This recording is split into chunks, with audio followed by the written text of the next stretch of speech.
The floors of Sterling Tower gleamed so brightly that one could see their reflection while walking across the marble tiles. Every morning, just before the employees arrived, the building's janitor, Daniel Hayes, would be there with his mop, his rag, and his quiet persistence. Daniel was not the kind of man who demanded attention. He lived for routine, for showing up even when life had dealt him nothing but hardship. A single father to a boy of 8, he had long since grown used to the whispers and the pitying glances of others. His wife, Emily, had passed away suddenly when their son, Lucas, was only 3.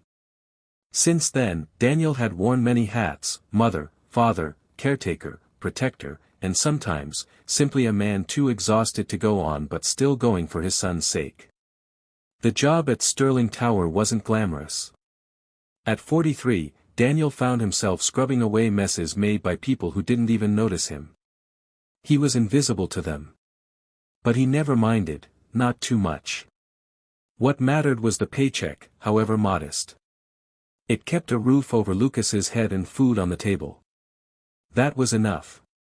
Lucas, bright-eyed and endlessly curious, was Daniel's entire world. The boy had inherited his mother's kindness, her soft voice, and her way of seeing beauty where others saw none.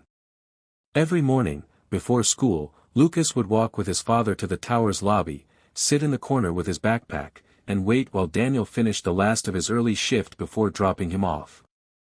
On one particular Tuesday morning, the air outside was crisp with the promise of autumn. The smell of roasted chestnuts drifted from a vendor's cart on the street below, and Lucas clutched a small tin box in his hands. Inside were cookies, simple oatmeal cookies he had baked with his father the night before. Lucas loved baking. It was their special ritual. Flour on their noses, laughter echoing in their small kitchen, and the smell of sugar filling the apartment. They didn't have much money, but somehow, when they baked, they felt rich. As they walked into the building, Lucas whispered, "Dad, can I share my cookies today?" With someone who looked sad. Daniel smiled but shook his head. "Buddy, people here don't always take kindly to strangers offering them food. Let's just keep those for your lunch, all right?" Lucas frowned but nodded, clutching the tin close. By mid-morning, the tower was alive with energy. Men in suits rushed to meetings. Assistants carried stacks of papers. Phones rang non-stop. And at the very top floor, behind glass walls and mahogany doors, sat Victoria Sterling, the CEO. At 38, Victoria was one of the most powerful women in the country. Billionaire, visionary, relentless. To the world, she was perfection, poised, elegant, unstoppable. But no one knew the weight she carried. Her marriage had ended in silence and betrayal. Her father, once her greatest supporter, had died the year before. And her attempts to start a family had failed again and again. Behind the polished exterior, she was a woman suffocating with loneliness.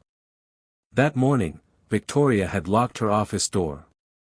Her staff assumed she was on a call. Instead, she sat by the window, staring at the city skyline through tear-blurred eyes. On her desk was a framed picture of her late father. His words haunted her, "Don't forget that power means nothing without kindness, Victoria." But what kindness had life shown her lately? What did it matter if she ran an empire when she had no one to come home to? She wiped her tears quickly when a knock came at her door. But it wasn't her assistant. It was a soft knock, hesitant, almost childlike. Then, a small voice. "Excuse me, are you okay?" Victoria blinked, startled. Standing in her doorway was a boy, no older than 8, holding a tin box. She froze. How had he gotten past security? And why was he here? Before she could answer, Daniel appeared, breathless and red-faced. "Lucas," he whispered harshly, rushing forward. "I told you not to bother anyone." "I'm so sorry, ma'am." Lucas looked up at his father, wide-eyed, then turned back to Victoria. "But Dad," she looked sad. Daniel felt his heart sink. He grabbed Lucas's shoulder gently but firmly, apologizing again. "I'm sorry. He's just a kid. He didn't mean to." Before he could finish, Victoria's voice, soft, broken, cut through. "It's all right." Daniel stopped.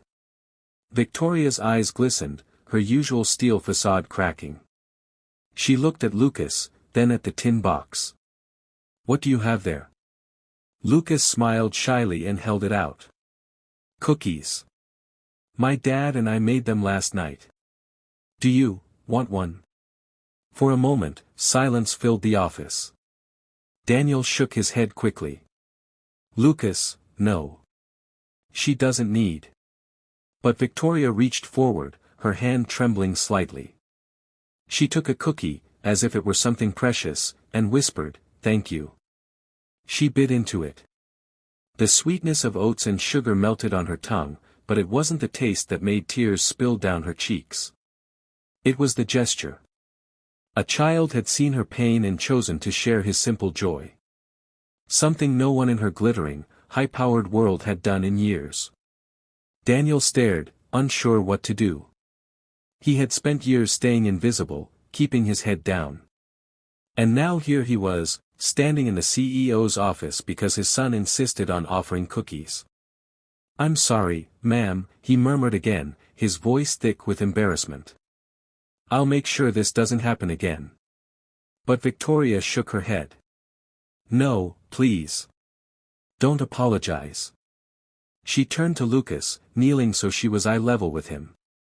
"That's the kindest thing anyone's done for me in a very long time."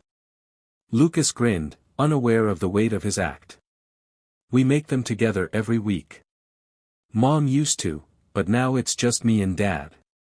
Victoria glanced at Daniel then, really looked at him. She noticed the exhaustion etched into his face, the worn uniform, the calloused hands. A man who carried burdens quietly, for the sake of his child. Her chest tightened. Something shifted that day. Over the next week, Victoria found herself thinking about them constantly, the janitor and his boy. She started lingering in the lobby during Daniel's shifts, striking up conversations with Lucas.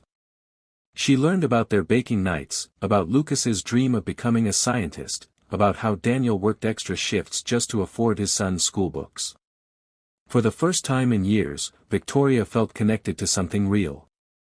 But life, as always, had its turns. One afternoon, Daniel was called into the manager's office. His hours were being cut. The company had outsourced part of its cleaning staff to reduce costs. He would still have work, but barely enough to scrape by. Daniel left the office pale and silent. Lucas tugged at his sleeve, asking if everything was okay. Daniel forced a smile, but inside, fear clawed at him. Rent, bills, food, how would he manage? That evening, as he was finishing his shift, Victoria appeared in the lobby. She looked at him with concern. "Daniel, can I speak with you?" He hesitated.